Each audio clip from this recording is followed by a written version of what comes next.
ফরিদপুর ৪ সংসদীয় আসন। ফরিদপুর ৪ সংসদীয় আসনটি ২০০৮ সাল পর্যন্ত চরভদ্রাসন এবং সদরপুর দুটি উপজেলা নিয়ে গঠিত ছিল, কিন্তু ২০০৮ সালে নির্বাচন কমিশন একটি সিদ্ধান্ত দিয়ে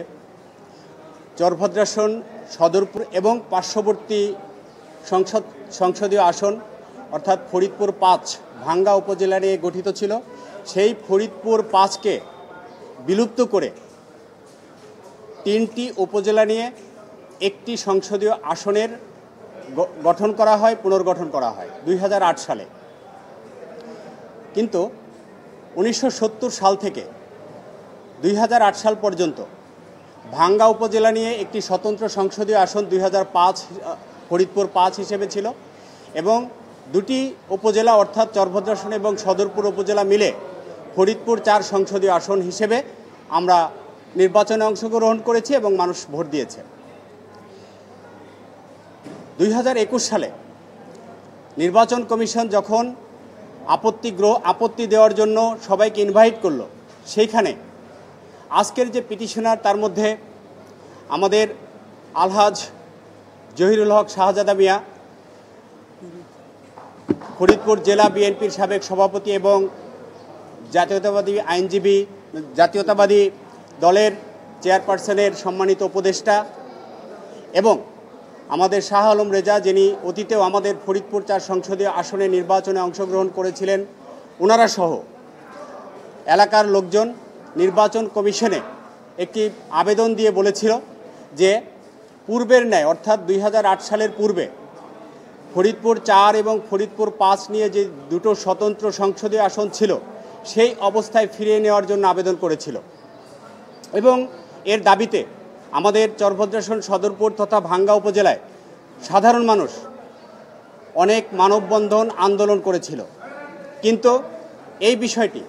নির্বাচন কমিশন সম্পূর্ণ অগ্রাহ্য করে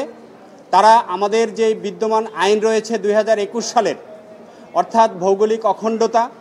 প্রশাসনিক সুবিধা অসুবিধা এবং একই সাথে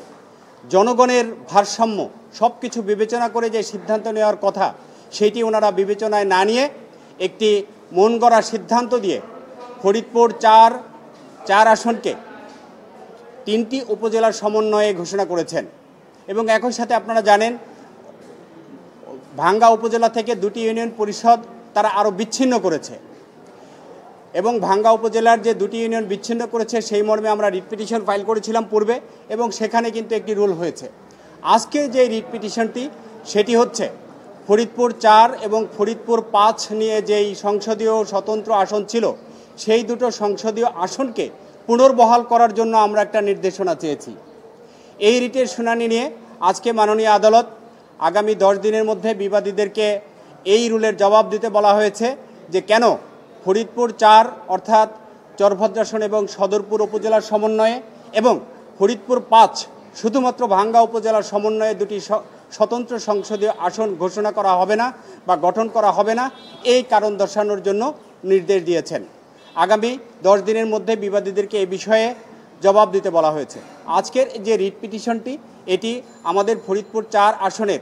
সংসদীয় আসনের অর্থাৎ ৩টি উপজেলার প্রত্যেকটি মানুষের হৃদয়ের এক্সপ্রেশন, তাদের ব্যথা বেদনা মর্মব্যথা আমরা এই রিটে তুলে ধরেছি। এবং আদালতে একটি বিষয় আমাদেরকে প্রশ্ন করেছেন যে